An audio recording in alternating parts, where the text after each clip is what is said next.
한 해가 저물어가는 송년 주일입니다. 여러분들은 무엇을 생각하며 무엇을 바라보고 있습니까? 인생은 무엇을 보느냐에 따라서 결정이 되어집니다. 왜냐하면 무엇을 보느냐에 따라서 인생의 태도가 결정되어지기 때문에 그렇습니다. 그리고 그 태도는 우리 인생에 막대한 영향을 끼치게 됩니다. 그러므로 이 시각이 굉장히 중요합니다. 시각이 인생을 결정짓고 인생을 바꾸는 그런 역할을 합니다. 와츠는 주전자를 보면서 증기기관을 이렇게 생각해 냈습니다. 그리고 월트 디즈니는 매우 가난한 상태에서 창고 가운데 있을 때에 쥐를 보면서 그는 미키 마우스라는 귀여운 캐릭터를 생각해 낼 수가 있었습니다. 그러므로 우리가 처한 그런 상황보다도 훨씬 중요한 것은 무엇인가? 그 상황에서 무엇을 보고 있느냐가 굉장히 중요합니다. 우리가 인생을 살아가면서 비를 피할 길은 없습니다. 맑은 날만 있지는 않죠. 비가 오는 날이 있습니다. 그런데 그 비 오는 상황 가운데서도 무엇을 생각하고 무엇을 보느냐가 굉장히 중요합니다. 그것에 의해서 인생이 결정되어집니다. 우리 하나님께서는 미래의 법칙을 심으셨습니다. 우리 하나님께서 어떤 일을 하시기 전에 사람들에게 무엇을 요구하는가? 믿음을 요구합니다. 예수님께서도 이 땅에 오셔서 제자들에게 왜 이렇게 믿음이 없느냐라고 책망하시면서 믿음을 가지고 살 것에 대해서 말씀하셨습니다. 하나님은 현실이 아닌 미래의 세계를 보게 하십니다. 히브리서 11장 1절에 보면은 믿음은 바라는 것들의 실상이요 보이지 않는 것들의 증거니라고 말씀하고 있습니다. 이 믿음의 법칙이지요. 성경에 보면은 그 믿음의 법칙이 많이 나와 있습니다. 아브라함을 보면은 역시 그것을 관찰할 수가 있습니다. 창세기 15장에 보면은 이제 아브라함이 굉장히 낙담해 있는 그런 모습을 우리가 발견할 수가 있습니다. 아브라함에게 약속의 자녀를 주시겠다고 하나님께서 약속해 주셨지만 노년이 되었는데도 80이 넘었는데도 약속의 자녀가 생기지 않는 것입니다. 이제 하나님께서 그에게 나타나자 그가 푸념하면서 이런 이야기를 합니다. 나의 상속자는 내 종 다메섹 사람 엘리에셀이 나의 상속자가 될 것입니다 라고 하면서 푸념 섞인 말을 합니다. 그러자 하나님께서는 약속을 다시 상기시켜 주십니다. 아니다, 너에게서 아들이 날 것이다, 그로 하여금 복을 받게 할 것이다 라고 말씀을 하십니다. 그러면서 아브라함의 손을 잡고 이제 밖으로 나가시죠. 밖으로 나가서 밤하늘을 보여줍니다. 그러시면서 우리 주님께서, 우리 하나님께서 이런 말씀을 하십니다. 창세기 15장 5절 6절 말씀 다 함께 읽으시겠습니다. 그를 이끌고 밖으로 나가 이르시되 하늘을 우러러 목별을 셀 수 있나 보라. 또 그에게 이르시되 내 자손이 이와 같으리라. 아브라함이 여호와를 믿으니 여호와께서 이를 그의 의로 여기시고. 밤하늘에 수많은 별들을 이렇게 보여주었죠. 여러분들 밤하늘의 별들을 보신 적이 있으십니까? 저는 어렸을 때 밤하늘의 별들을 이렇게 본 적이 있습니다. 특별히 어렸을 때는 제가 시골에 살았기 때문에 가로등이 없었죠. 밤이 되면 칠흑같이 어두워집니다. 지금은 몽골이나 이런 데 가야 밤하늘의 별들을 제대로 볼 수 있다고 합니다. 그런데 제가 어렸을 때는 정말 별이 잘 보였습니다. 은하수가 쏟아지고 정말 제가 하루는 별을 이렇게 세려고 했는데 도저히 셀 수가 없더라고요. 은하수가 이렇게 지나가고 별똥별이 떨어지고 수많은 그런 별들이 이렇게 보이면서 정말 이 우주가 참 너무나도 넓다, 저 별은 도저히 셀 수 없다는 것을 깨닫게 되었습니다. 그런데 우리 하나님께서 그 별들을 아브라함에게 보여주면서 내 자손이 이와 같이 될 것이다 라고 말씀하셨습니다. 그런데 아브라함이 그 말을 듣고 그것을 그대로 믿었습니다. 그러자 하나님께서 그 믿음을 그의 의로 여기셨다고 이렇게 성경에 기록하고 있습니다. 이 믿음의 법칙이 참 중요하죠. 하나님의 말씀을 붙들고 우리가 믿음으로 그것을 믿고 삶을 살아가는 것이 참으로 중요합니다. 그런데 마귀는 어떤 역할을 하는가? 마귀는 항상 부정적인 생각을 불어넣습니다. 그래서 부정적인 미래를 이렇게 생각하게 하고 그렇게 부정적인 생각을 하면서 이렇게 살아가게 합니다. 그런데 우리 성도는 어떤 사람인가? 하나님의 말씀을 통해서 꿈과 비전을 가지고 바라봄의 법칙으로 승리해야 합니다. 하나님께서는 우리로 하여금 미래와 소망을 주시기를 원하십니다. 우리가 바라봐야 할 것이 있고 바라보면은 안 될 것이 있습니다. 먼저 바라보지 말아야 될 것은 무엇일까요?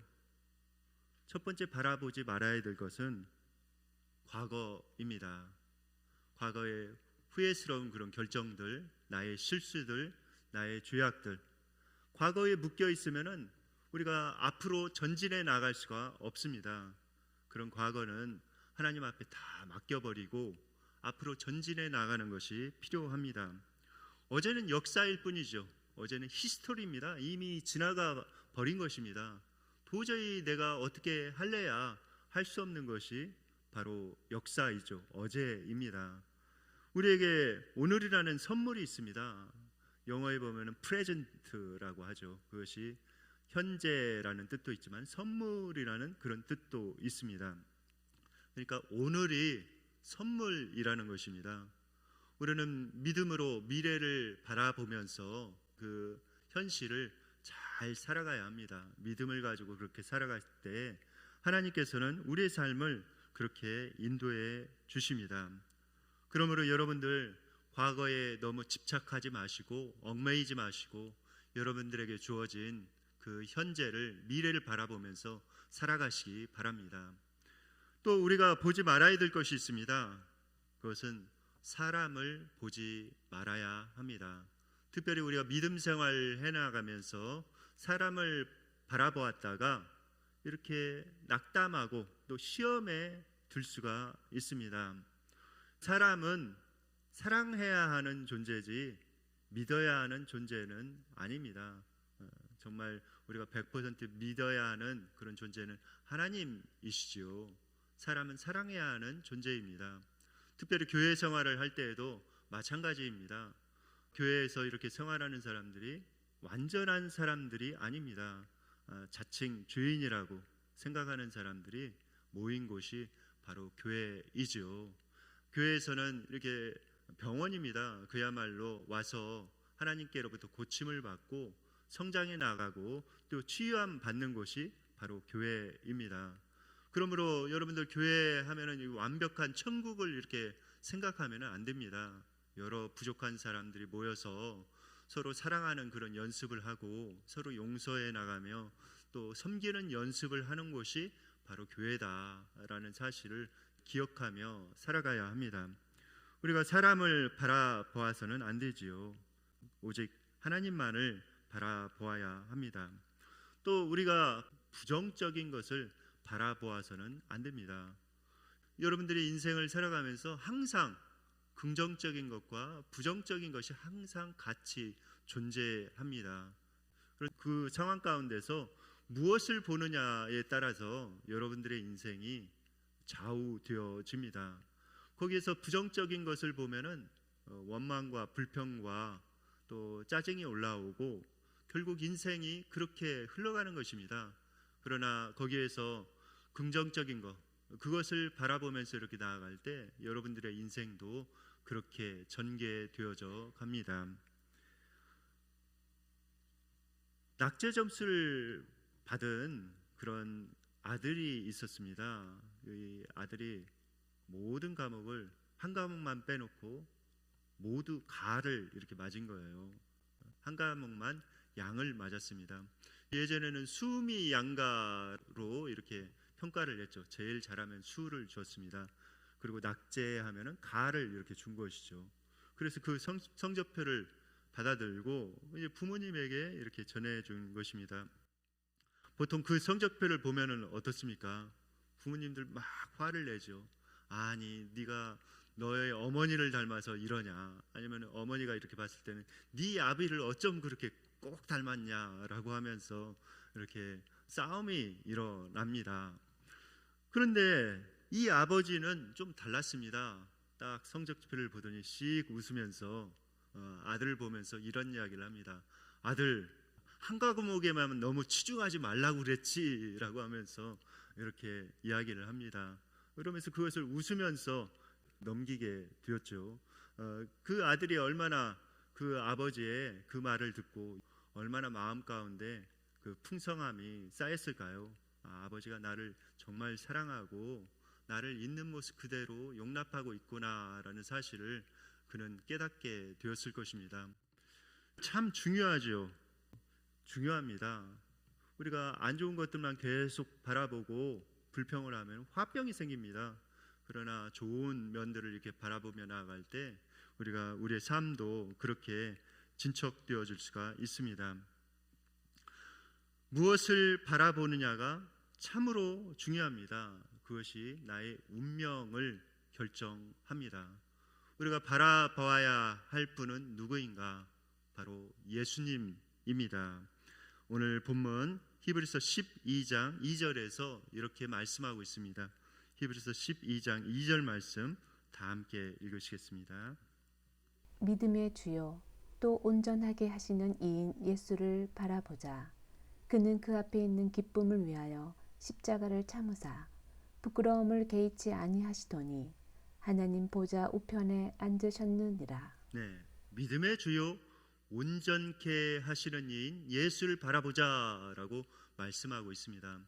믿음의 사람에게 예수님을 바라보는 것은 곧 생명입니다. 예수님을 바라보지 않을 때 우리는 영적인 전쟁에서 승리할 수가 없고 패배를 할 수밖에 없습니다. 예수님을 우리는 똑바로 바라보면서 나아가야 합니다. 성경에 보면은 베드로라는 인물이 나옵니다. 그가 물 위를 걷는 대단한 그런 믿음의 모험을 하였습니다. 예수님을 바라보면서 물 위를 걸어갈 수가 있었습니다. 참 위대한 그런 순간이지요. 그런데 그가 그 물에 빠져 들어갔습니다. 어떤 때 그가 물에 빠져 들어갔습니까?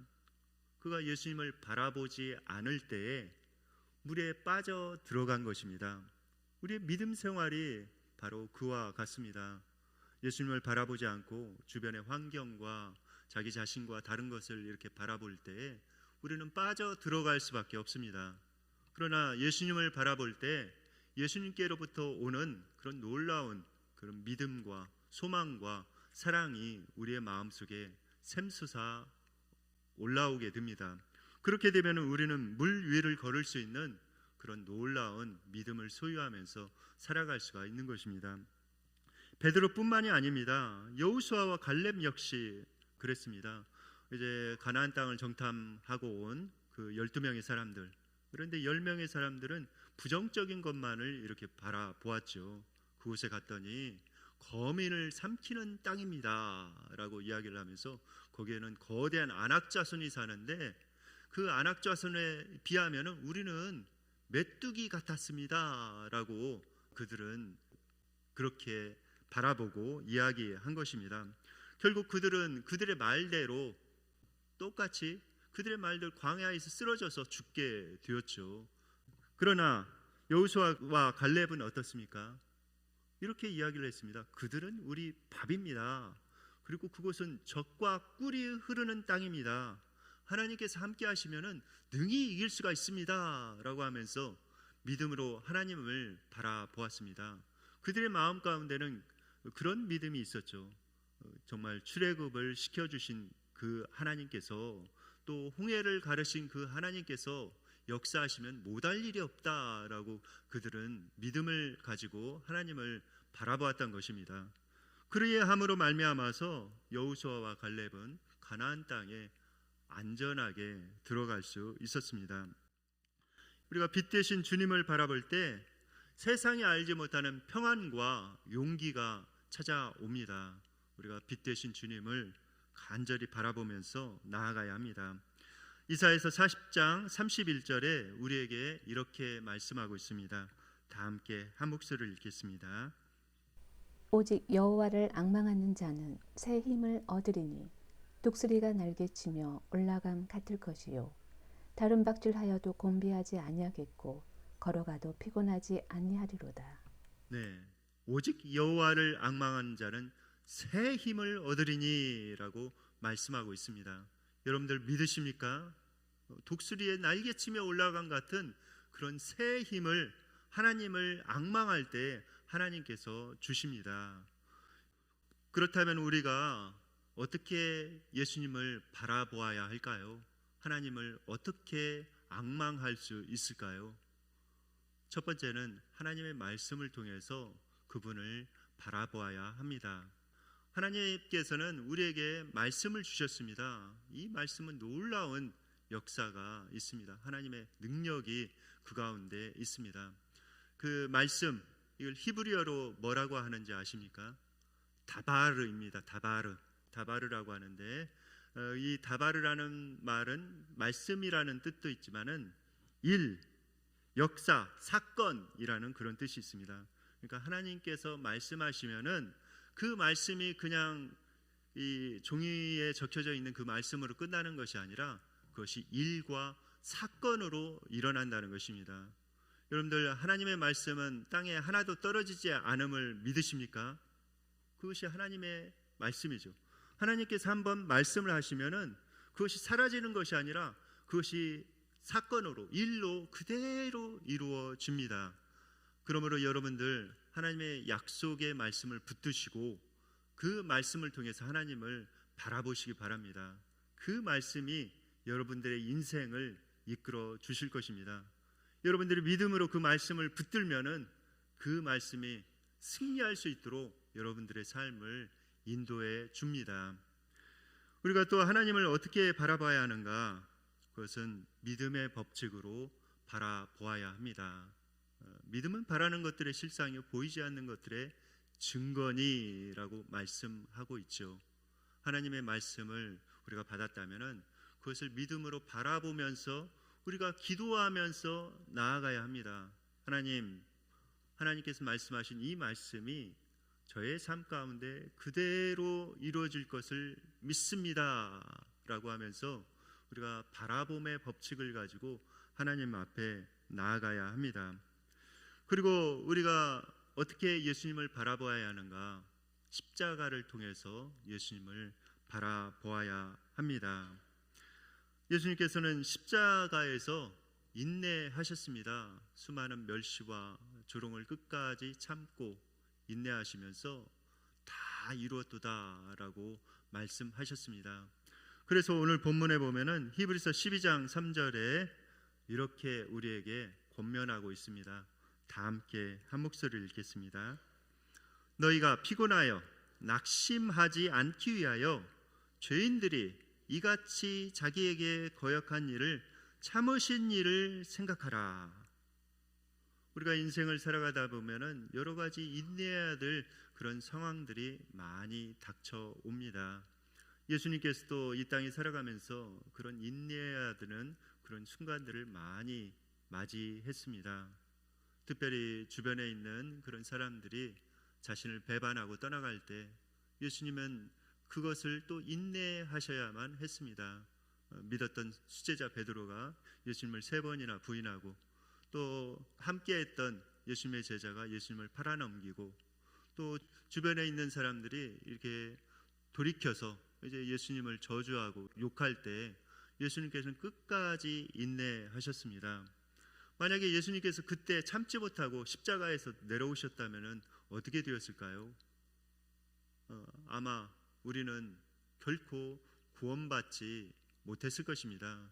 그러나 예수님께서 그 십자가에서 끝까지 그 십자가의 자리를 지킴으로 말미암아 우리가 구원받을 수 있었습니다. 우리의 삶의 현장에서도 마찬가지죠. 우리가 인내해야 되는 그런 부분들이 있습니다. 그 자리를 하나님께서 주신 그 자리를 잘 지키면서 인내하면서 나아가야 합니다. 그럴 때 하나님께서는 우리에게 가장 좋은 것들을 이루어 주십니다. 여러분들, 예수님께서 왜 십자가를 지신지 아십니까? 그것은 우리에게 가장 좋은 것을 주시기 위해서 십자가를 지셨습니다. 그러므로 여러분들 십자가를 바라보면서 믿음으로 예수님을 붙드시기 바랍니다. 그리고 여러분들의 삶 가운데 전진해 나가시기 바랍니다. 예수님께서는 그것을 통해서 여러분들에게 반드시 좋은 것을 이루어 주십니다. 우리가 믿음으로 바라보며 나아갈 때 예수님께서는 반드시 우리의 삶 가운데 믿음과 그 소망으로 역사하셔서 우리에게 가장 좋은 것들 선물로 주십니다. 히브리서 12장 2절에서 믿음의 주요 온전케 하시는 이인 예수를 바라보자라고 이렇게 기록이 되어 있습니다. 그런데 영어 성경에 보면은 Let us fix our eyes on Jesus라고 이렇게 기록이 되어 있습니다. 그 말은 무슨 뜻인가? 우리의 시야를 예수님께 딱 고정시키자라고 말씀하고 있는 것입니다. 여러분들, 예수님께 여러분들의 시야를 고정시키기 바랍니다. 그리고 앞으로 이제 도래할 2026년을 예수님을 바라보면서 희망 가운데, 소망 가운데 맞이하시기 바랍니다. 하나님께서는 여러분들을 통해서 반드시 새 일을 이루시고 여러분들의 삶 가운데 복을 주실 것입니다. 이제 이 말씀을 우리가 묵상하면서 기도하는 시간을 갖도록 하겠습니다. 기도 드리시겠습니다.